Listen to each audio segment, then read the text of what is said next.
And we're live. Hi, it's Simone again from Technical Writer HQ. And today we have the lovely Christy with us. Christy Hanthorn. Am I saying the last name right? Kinnion That's right. Hanthorn. We're gonna dive right in. So we'll let her introduce herself, tell us what she does, how she became a technical writer, and then what she does in her full time. Okay. Thank you, Simone. Thanks so much for having me. I'm always excited to talk about tech writing. And well, let's just get right into it. Let's do So, it. I've Let's got do two it. jobs. I am a full time English and writing professor at the largest community college in North Carolina. Thank you very much. Oh yeah, that's work. Thank you very much. But I'm also a tech writer. So I work for the EPA, Environmental Protection Agency. I'm a primary tech writer on an IT based government contract. So I get to do a lot of fun things every day. Aside from teaching, just focusing on tech writing, I get to do policies and procedures and drawings. And I do a lot of deliverable workflows like using Power Automate and SharePoint to Mm. Outlook type stuff. I mean, a lot of fun things. I love it. I love it. So Thanks. let's talk a little bit about your role. So are you a full professor, an instructor at UNC Chapel Hill? Wait, it's not Chapel Hill. It's called Wake Technical Community College. I did go to Chapel Hill, though, if that counts. Okay, that's what I'm confusing on your profile. Okay, so Wake Yeah, Technical College. Okay, yeah. and what do you do there? Like, what's your routine like? Like, how many classes do you have? Like, what are these older students, traditional students? Oh, Like, you're going what? to get tired. Just me telling you all this, you're going to be tired. Try me, try me. So I've been at this school at Wake Tech for 19 years. Thank you very much. I teach composition, a lot of business writing. You know, when I got into teaching, I think what I found right away was my technical writing background really helped me because 20 years ago and today there aren't a lot of people who go into English or teaching who want to teach business writing or technical writing. They all want to teach literature and poetry and writing. And yeah, that stuff is a lot of fun, right? Who doesn't love poetry? But tech writing has its place too, or just business writing in general, professional writing. And Yes. people need to know how to write professionally, even if they're not English majors or tech writers. So that's my job every day is just convincing students that writing and good writing, high value writing is so important no matter what their majors are. It And is. So you're saying you were a technical writer full time before you started teaching. yeah, yeah. So what made you like? What was that transition point for you from technical writing into becoming an instructor? You know, I've kind of gone back and forth for years, but always had my foot in each area all the Okay. time, you know. But when I was in college, I thought I wanted to be an English major because I was good at English. And as many people say in these interviews, maybe they aren't so great at math and science, and they just sort of, you just sort of naturally fall into English and go from there. But I didn't really know what I wanted to do. I thought teaching would be fun because I looked at my instructors and I was like, wow, they've got it made. Looks like a great job. I know more now. Okay. But but back then I thought that. So as an English major, I just signed up for all these different classes. And one of the classes was called scientific writing. And I really didn't know anything about it. But while I was in that class, we started doing technical things like writing abstracts, and I was really good at it. It came naturally, and I was like, "This is like a game almost. You want to give me 20 pages and tell me to break it down into 5 sentences? Yeah, I can do that all day long. This is fun." And That's that is sort of how I learned about technical writing because my instructor said, people do this for a living and they make good money. And I was like, "What? Say no more. This is what sign I me want out. to do. Check me off, right?" So I got involved in the STC, Society for Tech Comm, If Okay. you guys are familiar with that, especially students while they're in college, they can usually get involved in their college chapter of the STC for free, right? Okay. Like Okay. once you get in the real world, you have to pay for it. Right, So right, right. yeah, so take advantage of that now. But anyway, I got involved in the STC. I started doing things with like-minded student writers, Mhm, and I was also on an email list. mhm. And one day, I think I was in grad school, if I remember. That feels like so long ago now, but I 20 was in years. grad school, and this email came across my desk and said, "We're looking for entry-level tech writers, 40 hours a week." And I thought to myself, "Oh my God, I don't know if I'm ready for that, and I don't know if I have the time for that." And honestly, I probably didn't. Mhm, But mhm. the thought of graduation and having to compete with all of those graduates, having to compete with my friends and people that I knew, I thought to myself, if I go ahead and get in the industry now, even though I'm busy and I'm taking classes and all of that, and I was waiting tables too, right? I mean, I didn't know how I was Same paying for here. my own college. I didn't know how I was going to make it work.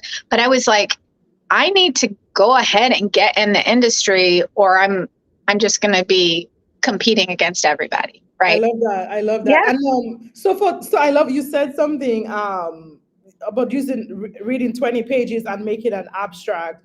Was there any upskilling, leveling that you did to make you understand that technical concept, or were you just using your foundational English skills to like unravel like what this complexity was and put it into like a short abstract paragraph? What was your process there?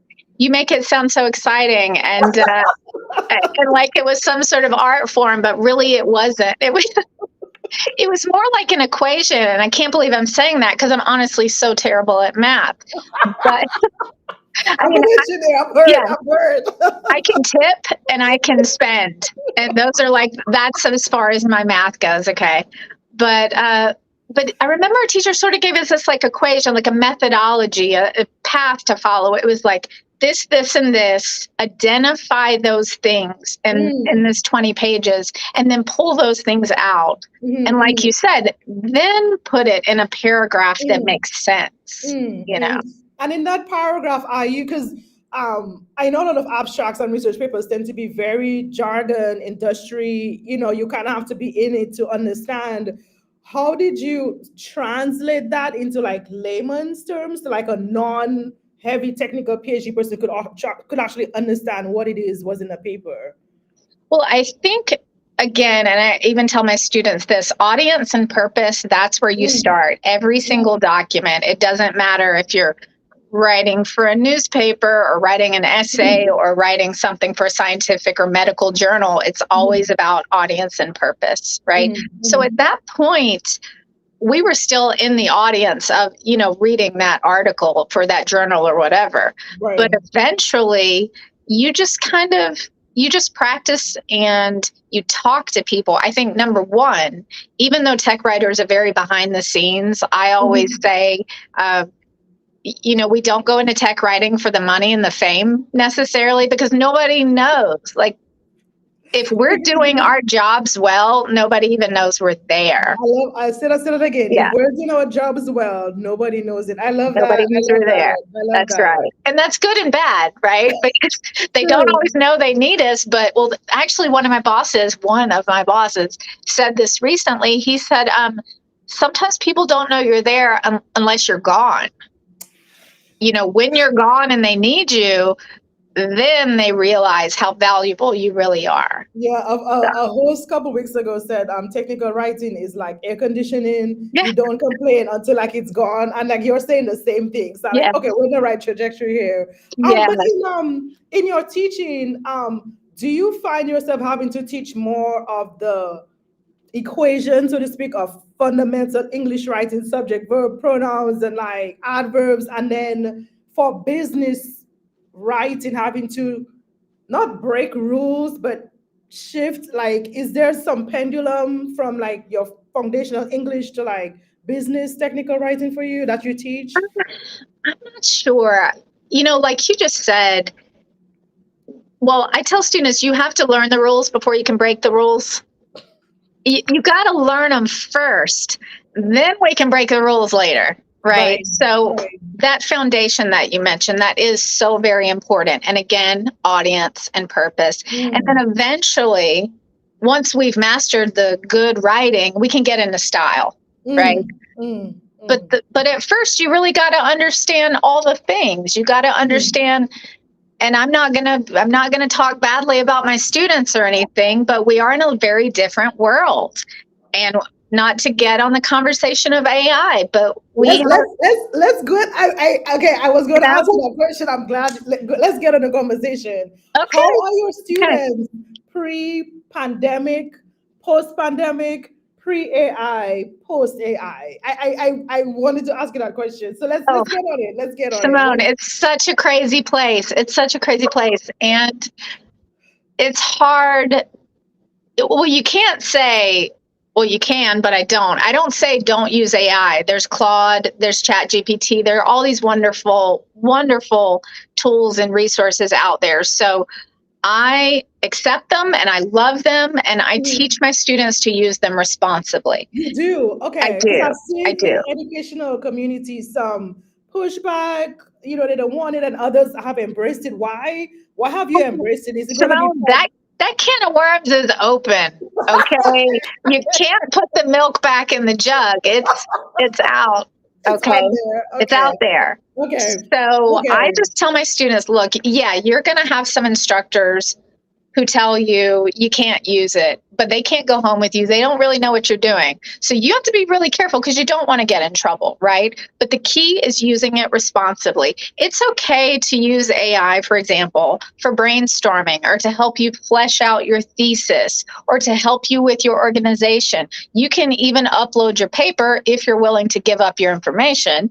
You can upload your paper and say, hey, can you help me clean this up a little bit, right? But there is that fine line between letting AI do your editing and you knowing how to edit, right? So I don't think that I would recommend too much AI for an English major because they really need to understand how to write. And let me say this, at the EPA, because it is a government job and I have government clearance, I am not allowed to use AI. I cannot even download Grammarly on my device. I could lose my job. So I tell students, regardless of whether they're English majors or not, and I rarely have an English major, let me say that.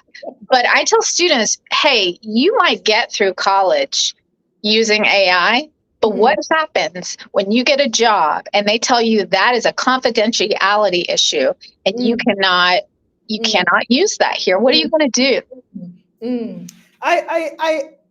I'm conflicted myself about AI because I feel it's training on your fundamental English writing and then kind of giving it back out. But I also see, like you said, where maybe English is not your strong suit, like it was, like maybe you're an engineer, a math, a PhD person, and writing isn't your strong suit, and it's a tool, like you said, to help you evolve your thesis, take it to the next level, get like summaries. You touched on a really good point. I worked in the pharma industry, and the same sentiment is kind of echoing, where the wide open floodgates that AI it's a tool where you're giving up before it gives you conversation. Yeah. How in the EP? So talk a little bit more about that. That's a government agency. So how are they viewing it? Very pessimistic. Very, we will use it when later on. What is the temperature there for AI in government and other official institutions? Well, I can't speak on behalf of the EPA, obviously, but the department where I work now again, when I say EPA, people think environment, obviously. Right. They think pollution and water and trees and mountains and all those wonderful things. But I actually work, in the department where we write about critical infrastructure. So we're talking servers and networks and telephones and all of that, really high security stuff. Yes. So there is no place for AI in what we do. Because when you put that information out there, you are sharing that information with the world. So again, it's important if you are going to go into tech writing, you cannot rely on those types of tools, you know, in other types of tech writing. For example, you've seen on my LinkedIn page that I do some freelancing. I also work for a company called Mycroft Construction, and they are a commercial construction business that builds hotels. Okay. Now that's a little bit different, right? So I can use AI if I want to. So recently they asked me to create an employee handbook for them. Okay. Now, there are a lot of employee handbooks already in the world. Like, is there a reason why I should spend 25 hours creating a handbook from scratch when I can ask AI to help me? And then I can look at the results and I can go, well, how much of this can I use, and how much of this maybe do I need to rewrite? But I can cut down my work substantially and still have a really good product, right? So again, it depends on the industry, but you absolutely need to check with your bosses, read your handbook, your own handbook, read that and understand what the computer usage or AI usage is really saying. And don't try to get around it, because it's not worth losing your job for. It's not. So I've heard you're a technical writer, you're an instructor, you're also doing the consulting of the EPA. Time management. I think sometimes maybe people get misunderstand that technical writing is just you on a computer all day, like just typing it out. How do you manage, even within one of your functions, getting that product out, seeking it from your SMEs, your subject matter experts, editing, like you said, even using AI tools? What's your time management strategies? Like what works for you to be very productive? I don't sleep. I don't eat. I don't. No, really. I've been doing this so long that I think I'm a professional workaholic. Okay. But I can do it well. I've been doing it for so long that it's okay. And I can still log off at 5 or 6 at night. And if I just want to binge on TV, I can, right? It's not like I'm working every hour that I'm awake. Maybe when I was younger and I really didn't know how to do it, but now I can do it. But hey, I'm going to retire early and I'm going to be done. And then I'm just going to watch the birds and I'm not doing anything else. Okay. But yeah, time management is so important. Prioritizing, right? And I have to say this too. And if there are any government employees watching me, I don't know what they're going to think about this, but government is a little slower than corporate. We know that the government works on its own time, right? And I never truly understood that until I worked for them. It's all, I call it hurry up and wait. They may say, you've got 2 weeks to work on this one thing. And I'm like, okay, 2 weeks. Yeah, I can totally do that. And then you submit it and you never hear anything back. But again, that takes us back, Simone, to what I was saying, that if no news is good news. If I don't hear from them, then I'm actually going to check that off my list and I'm going to assume that I've done the work right. Okay. And then I move on to something else. I got you. So you're saying it's about balancing the kind of work that you have on your plate. Yes. As well as if your time. Okay. Yeah. Okay. So like Monday through Friday, I'll work for the EPA. Now I am part-time at the EPA, so I'll do anywhere, and I have an open schedule. I can work as much as I want, which is good, but you don't always have that much work, right? So one week I might work 20 hours, another week I might work 30 hours. It just kind of depends, right? But on the weekends, I can focus on grading and that sort of thing. So if I want to do a little bit of Wake Tech teaching related work at night, I can, or on the weekends. And then during the day, I worry about the EPA. But then Friday afternoon, and also, and this is just me, this isn't for everybody, right? As a part-timer, what time is it now? It's like 1 something, and I'm still talking to you. I'm not tied to my computer necessarily. So don't feel like you can't take a part-time job, because there are a lot of benefits to a part-time job, right? Especially if if you've never really done any tech writing, I think that's a wonderful idea to sort of get your feet wet, so to speak. Take that internship, take that part-time job. And even if that first job isn't exactly what you think you're good at or what you want, that's all right. Because my first tech writing job was for a forklift manufacturing company. I did not know the first thing about forklifts. Okay, nothing. And I didn't get a lot of training because everybody's busy, right? So you just sort of go in there and they expect you to know what you're doing. And I'm over here going, this is nothing like college. Okay. But I learned on the job, and I started with parts manuals, and then I was sort of promoted, so to speak, although I did not see the money. Okay. But I was able to move up to operators manuals, and then eventually I moved up to service manuals. And when my paychecks were not getting any bigger, eventually I said, okay, this has been a great learning experience, but it's time for me to move on. Can you talk a little bit about, like you said, it was very different from anything you had experienced on the college level, doing English. How did you, was it more like a portfolio builder for you? Like, how did you go from, I know nothing about forklifts to now I'm doing not just this kinds of manuals, but like more complex manuals? What was your learning journey on that? Well, that was pretty much it, like you just said. And I think it's important too to be willing to ask questions. Like when I did get my first tech writing job at this forklift manufacturing company, like I didn't know anything about manufacturing, period, because I had gone to college and I had learned more like UX type stuff, UX, UI, like it was all design and organization and sort of from scratch type stuff. And then I moved into this position where they had existing documentation. It was really more my job to understand engineering documents, and specifically they called them engineering change notices. So if the steering column on a forklift changed, it would come across my desk, and it was my job to go into that existing manual and replace those parts. And I even would sort of draw, like I would take an existing exploded view drawing, and I would have to draw like how it had changed. And I'm like, I've never done anything like this, but it was kind of fun. Yeah. What wasn't fun, and this was kind of in the old days, right? This is like 1999, 2000, somewhere in there. But they were putting hard copy manuals on these pieces of machinery and sending them out. So you could have a whole bunch of forklifts just sitting there waiting on you to finish a manual. People don't like that because then they're not getting paid. Wow. Right. Wow. So it's a whole different thing now.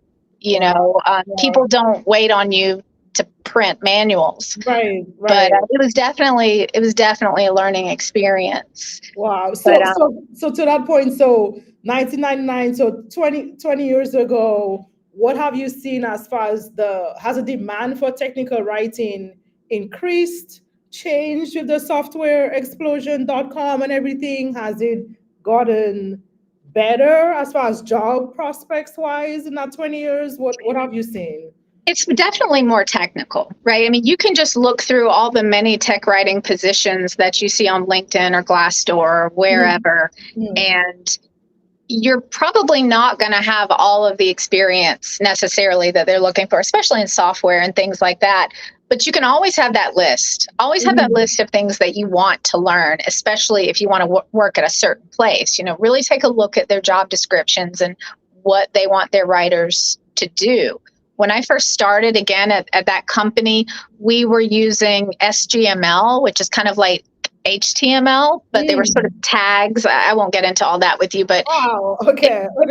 I was learning coding and to do that type of stuff. And learning, one of the most important things I was learning was how to talk to those subject matter experts, how to ask the right questions. And I'm still doing that today. And again, you have to learn to communicate with these people and all these different personalities and schedules and availability. And I asked somebody something last week. I was like, can you meet with me today to discuss ABC?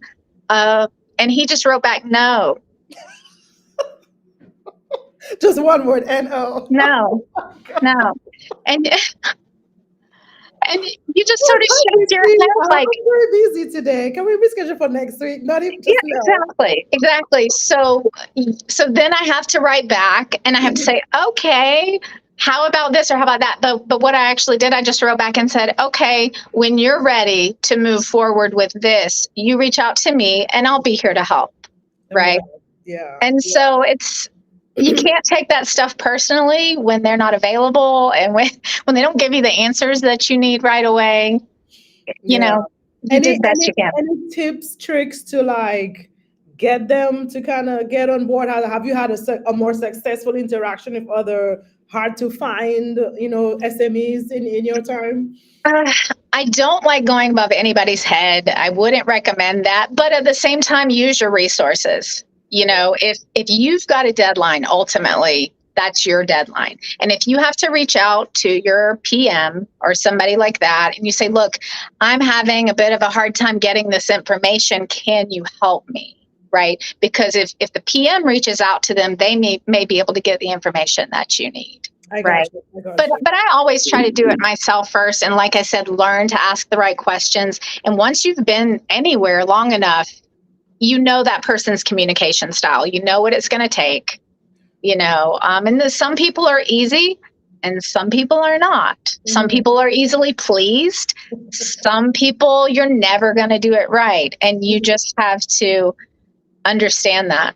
I love that. I love that. I always ask, kind of coming up to the end of the call here, I always ask, are there any tools, your go-to tools that you use or you used to use 20 years ago? And what does it look like now as far as not just writing, developing a copy, but like maybe more collaborations between you and like other departments?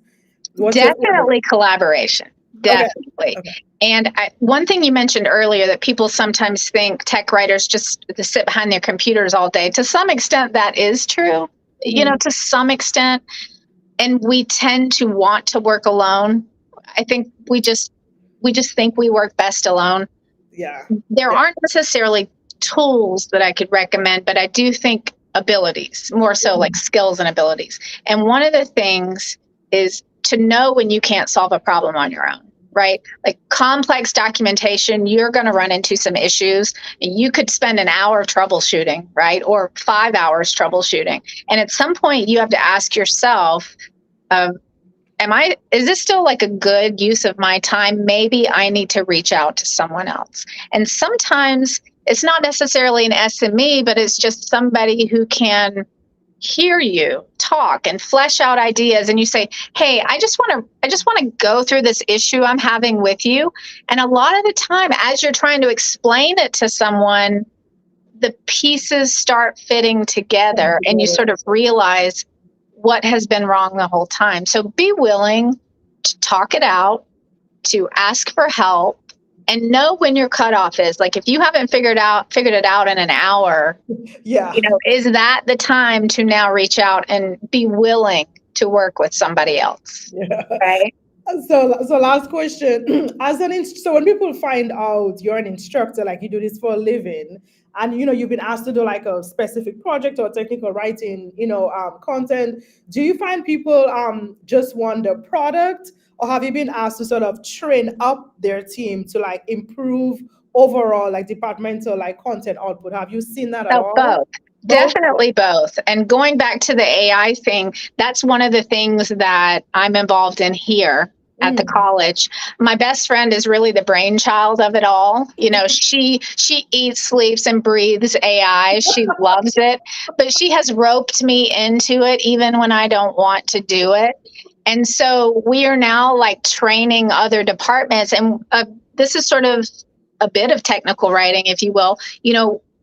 How you teach AI to the biology department is different from how you teach AI to the English department. Yes. So we get to really go into our existing, our presentations and our handouts and things, and we make that specific to those audiences, which is kind of fun. So there's definitely that overlap between technical writing and corporate and training and education. I mean, they really are connected. So my days are never dull. I see, I Yeah. see. So just to close on, I think we started the conversation talking about audience and purpose. We talked heavily about that. And I feel like throughout the whole entire conversation, we're ending on audience and purpose again, Yes. like from Yeah. the abstracts and figuring that out to now AI and biology department versus, I don't know, the math department. We're still audience and purpose. So any last words for listeners before we close out for today? My last words, especially if you were in college, is don't wait. Be proactive. I'm not saying my path is going to work for you because nobody's got the same path, but competition in this business is real. So don't wait until graduation to apply for jobs or to get those internships, because then you are applying with that same pool of graduates, right? So I say do it early. Even if it sounds hard and you don't know how you're going to find the time, you need to go ahead and start applying and start interviewing and start working if you can. That's Start my now. advice. I love it. Audience, purpose, and start now. I love it. Yeah. I love it. Yeah. So thank you so much, Christy. I know we Thank had some you. technical difficulties even leading up to this call, so Hey, it's don't be okay. discouraged. It's okay. It's a Friday. So thank you so much. I love your teaching, your taking the next generation through this. Like you still do it with the EPA and helping like getting that cyber infrastructure together on a global scale. So thank you for all that you do. Thank you for joining Thank us. you. And, It was so much fun. I could keep so talking for an hour, if you wanted to stay on. So, all we'll have to bring you back on for sure. right. Well, thank you so much. Thank you so much. And Have a good you evening. too. Bye.